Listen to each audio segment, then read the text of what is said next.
नमस्कार, मैं हूं सर्वेश पुरोहित। ग्वालियर आओ खुद जान जाओ, इस स्लोगन को देने वाली प्रियदर्शनी राजे सिंधिया हमारे साथ हैं। ग्वालियर में चल रहा है एमपी साइनिंग 2024। किस तरीके के ये स्लोगन आपने दिया है और क्या मायने हैं कॉन्क्लेव के जो चल रहा है? तो दोनों कहानियां अलग है पर जुड़ गई है काम के दौरान। ग्वालियर आओ खुद जान जाओ एक स्लोगन हमने कॉइन किया था क्योंकि मुझे हर वक्त लगा कि ग्वालियर की बातें बाहर करके किसी को ग्वालियर के अंदाज नहीं मिल सकता। तो जब वो ग्वालियर आएगा, ग्वालियर के लोगों से बातें करेगा, वो खुद समझ जाएगा कि हम लोग क्या है, हम ग्वालियर में हम क्या करते हैं, क्या देखते हैं, क्या खाते हैं, कहाँ रहते हैं। और ये बातें मुझे चाहिए कि लोग यहाँ आके देखें। तो ग्वालियर आए और ये बात आप प्यार से बोल सकते हैं, ये बात आप धमकी दे के बोल सकते हैं, ये बात आप जैसे आपका मूड हो वैसे बोल सकते हैं। तो ग्वालियर में हर एक मूड का आदमी के लिए कुछ ना कुछ तो है ही। दिलचस्पी की बात है कोई। जी, बिल्कुल कॉन्क्लेव चल रहा है। इसके क्या क्या मायने, किस तरीके के कितने इन्वेस्टर और स्टार्टअप यहाँ आए हुए हैं इस बार? टियर 2 टियर 3 सिटीज होने के मुताबिक मुझे हर वक्त लगा कि अपॉर्चुनिटीज कम थे। और ये प्लेटफॉर्म हमने शुरू किया जब राखी जी और अमित जी आए थे ग्वालियर मेरे बेटे के साथ मिलने के लिए। और हम लोग बातचीत कर रहे थे और मैंने उनसे कहा कि ऐसा एक प्लेटफॉर्म जो जैसे हम बातचीत कर रहे हैं, अगर हम ग्वालियर या एमपी में शुरू कर सके तो एक बहुत इंटरेस्टिंग आइडिया हो जाएगा। क्योंकि पिछले 5-6 सालों में मैं बहुत लोगों से मिली हूँ और जो आइडियाज निकल रहे हैं वो नेशनल इंटरनेशनल लेवल के स्केल पे है, पर वो एक्सपोजर्स नहीं मिल रहे। उसी मिनट में अमित जी ने बोला चलो 3 हफ्ते है, 3 हफ्ते में करते हैं। तो ऑफ कोर्स वो टाइम हमने बहुत जल्दी में की थी क्योंकि आइडिया भी था बहुत इंटरेस्टिंग, हम बहुत एक्साइटेड थे। इस बार हमें और टाइम मिला ये आइडिया को सोचने, क्या करना है, कैसे करना है। सो द आइडिया वाज कि हम एक प्लेटफॉर्म बनाएंगे और उससे कुछ नहीं तो मेंटरशिप जो बहुत स्टार्टअप्स के लिए बहुत जरूरी होती है वो तो मिलेगा इनको वन ऑन वन।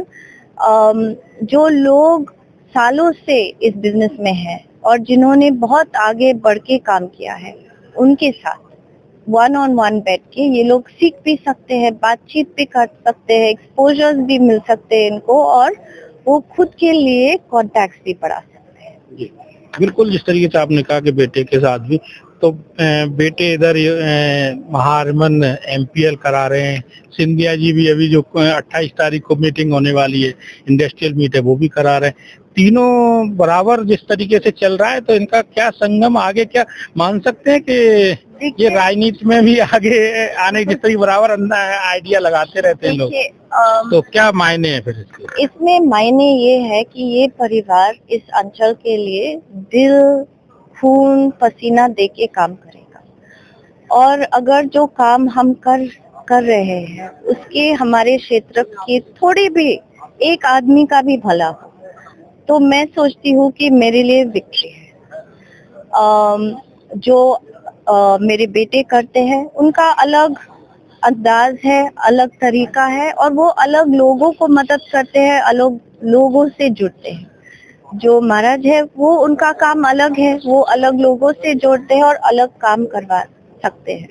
लेकिन आइडिया एक है और वो है पब्लिक सर्विस, वो है लोगों के बीच में रहना, वो है अंडरस्टैंड करना कि इनके बिना हम लोग भी कुछ नहीं। तो ये हमारे ऊपर है और काम हमारा हर वक्त इन्हीं के लिए होगा, हमेशा जनता के लिए ही सेवा करना। लेकिन इस तरीके की देश में भी कई तरीके की मीट चलती रहती हैं, भले कोयम्बटूर हो या कई जगह ऐसी मीट चलती है, उनके लाभ कम मिल पाते हैं। तो उसके लिए क्या चीज इन पे जो लोग इन्वेस्टर आ रहे हैं उन लोगों से कोई ऐसा बॉन्ड कि आप किसी भी तरीके शुरुआत तो करें, ऐसा कुछ रखा गया प्रस्ताव? अगर आप कहीं भी जाओ और ये मैंने खुद अपने बच्चों में और दूसरों के हमारे फ्रेंड्स के बच्चों में देखा है कि कॉन्वर्सेशन सबसे इम्पोर्टेंट है, रिलेशनशिप बिल्डिंग सबसे इम्पोर्टेंट है।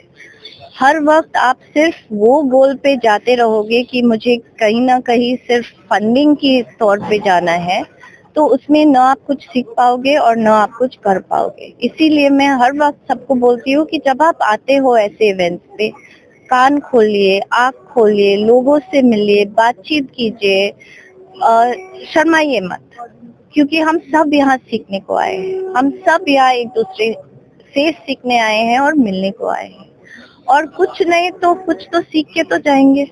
और वही सबसे इम्पोर्टेंट थिंग है कि हम सबके साथ काम करके सीखे। ग्वालियर अंचल के लोग शर्माते ज्यादा हैं।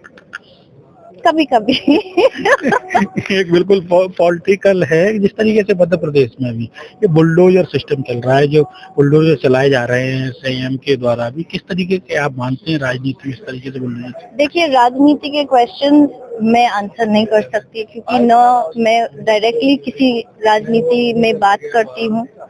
जो हमें भी सिटीजन्स होने के नाते अपना सिटी, अपने क्षेत्र को साफ, क्लीन, मैनेजेबल रखने का काम हमें खुद भी लेना चाहिए। और ये सब होते हैं जब हम भी थोड़ा सा इर्रिस्पॉन्सिबल हो सकते हैं। तो मैं चाहती हूँ कि हम सब साथ में बैठ के बातचीत करें, कैसे ग्वालियर को ठीक से और आगे बढ़ाए, और सबके साथ ये काम।